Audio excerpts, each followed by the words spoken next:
नमस्कार मित्रांनो, स्वागत आहे तुमचं ऑटो किंग कार केअर मध्ये। तर मित्रांनो 2010 चं मॉडेल आपण S11 मध्ये कन्वर्ट करतोय।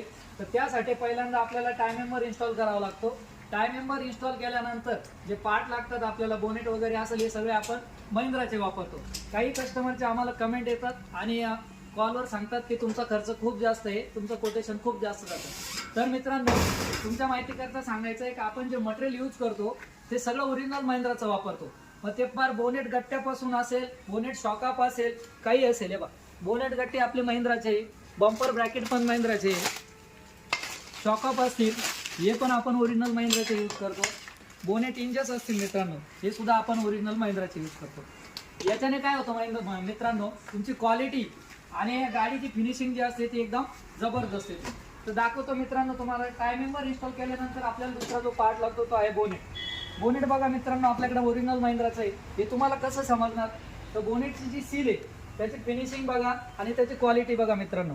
जे लोकल बोनेट असतं ते निघून जातं याच्यावरनं, आणि ओरिजिनल बोनेट आणि लोकल बोनेटच्या किमतीमध्ये याच्यात 3 पट फरक आहे। म्हणजे तुम्हाला याच्या क्वालिटीचा अंदाज येईल। आणि या सीलमुळं बोनेटला तुमच्या रस्टिंग लागत नाही, सगळ्यात महत्त्वाचा फायदा।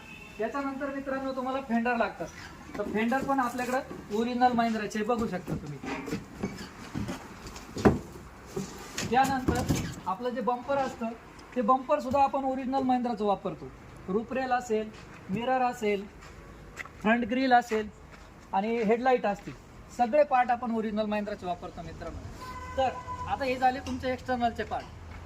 त्याच्यानंतर डिक्की सगळ्यात महत्त्वाची, डिक्कीची आणि बोनेटची सील तुम्हाला याच्यावरून लक्षात येईल का पार्ट ओरिजिनल महिंद्राचा आहे। तर मित्रांनो कोटेशन जास्त का जातं हे तुमच्या नक्कीच लक्षात आले असेल। आणि आतमधले जे पार्ट आहे ते सुद्धा आपल्याकडे ओरिजिनल महिंद्राचेच आहे। एकदा बाहेरून बनवून झाल्यानंतर तुम्हाला आतमधले पण पार्ट आम्ही दाखवू। धन्यवाद मित्रांनो।